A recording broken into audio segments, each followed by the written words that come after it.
ಅವಘಡದಲ್ಲಿ ಓರ್ವನ ಸ್ಥಿತಿ ಚಿಂತಾಜನಕ ಎಂಬ ಮಾಹಿತಿ ಸಿಗ್ತಾ ಇದೆ. 7 ಮಂದಿಗೆ ಗಂಭೀರ ಗಾಯ ಆಗಿದೆಯಂತೆ. ನೋಡಿ, ಗಮನಿಸಿ, ಅಗ್ನಿ ಅವಘಡದಲ್ಲಿ ಒಬ್ಬನ ಸ್ಥಿತಿ ತುಂಬಾನೇ ಸೀರಿಯಸ್ ಎಂಬ ಮಾಹಿತಿ ಸದ್ಯಕ್ಕೆ ಸಿಗ್ತಾ ಇದೆ. ಜೊತೆಗೆ ಮತ್ತೆ 7 ಮಂದಿಗೆ ಗಂಭೀರ ಗಾಯ ಆಗಿದೆಯಂತೆ. ಈ ಮಾಹಿತಿ ಕೂಡ ಸದ್ಯಕ್ಕೆ ಸಿಗ್ತಾ ಇರುವಂತದ್ದು. ಕುಂಬಳಗೋಡಿನ ರಾಮಚಂದ್ರ ಬಳಿ ಈ ಘಟನೆ ನಡೆದಿದೆ.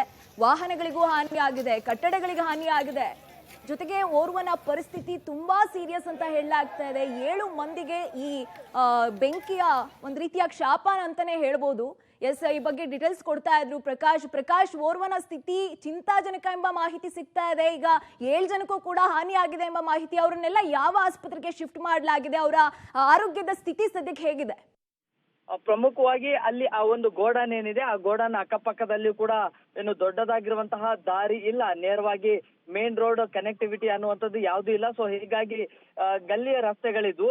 ಸೊ ಹಾಗಾಗಿ ಆಯಾ ಯಾವ್ಯಾವ ರಸ್ತೆಗಳು ನಿಯರೆಸ್ಟ್ ಆಗುತ್ತೆ ಆ ರಸ್ತೆ ಮೂಲಕವಾಗಿ ಅವರನ್ನ ನಿಯರೆಸ್ಟ್ ಹಾಸ್ಪಿಟಲ್ಗಳಿಗೆ ಶಿಫ್ಟ್ ಮಾಡಲಾಗಿದೆ. ಪ್ರಮುಖವಾಗಿ ಆ ಗೋಡನ್ ನಲ್ಲಿ ಕೆಲಸ ಮಾಡ್ತಿದ್ದಂತಹ ಕಾರ್ಮಿಕರೇ ಈ ಒಂದು ಬೆಂಕಿಯ ಏನು ಜ್ವಾಲೆಯಲ್ಲಿ ಹೊರಗಡೆ ಬರ್ಲಿಕ್ಕೆ ಆಗದೆ ಇರುವಂತ ನಿಟ್ಟಿನಲ್ಲಿ ಆ ಒಂದು ಸ್ಥಿತಿಗೆ ತಲುಪಿದ್ರು. ಅಕ್ಕಪಕ್ಕದಲ್ಲಿದ್ದಂಥವ್ರು ಕೆಲವರು ಅವರ ನೆರವಿಗೆ ಧಾವಿಸಿ ಅವರನ್ನ ಹೊರ ಕರ್ಕೊಂಡು ಬರುವಂತಹ ಪ್ರಯತ್ನಗಳು ಕೂಡ ಆದ್ವು.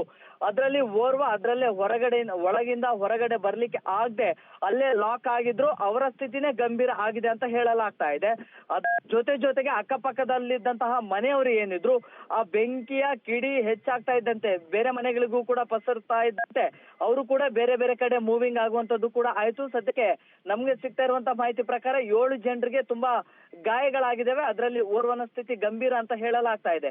ಅವರೆಲ್ಲರನ್ನ ಕೂಡ ಖಾಸಗಿ ಹಾಸ್ಪಿಟಲ್ಗೆ ಶಿಫ್ಟ್ ಮಾಡಲಾಗಿದೆ, ಚಿಕಿತ್ಸೆಯನ್ನ ನೀಡಲಾಗ್ತಾ ಇದೆ. ಅದರಲ್ಲಿ ಓರ್ವರು ಲಾಕ್ ಆಗಿದ್ದಾರೆ ಅನ್ನುವಂತ ಶಂಕೆ ಇದೆ. ಅವರು ಅಂದ್ರೆ ಮೃತಪಟ್ಟಿದ್ದಾರೆ ಅಂತ ಹೇಳಲಾಗ್ತಾ ಇದೆ. ಅದು ಇನ್ನೂ ಕೂಡ ಕನ್ಫರ್ಮ್ ಇಲ್ಲ.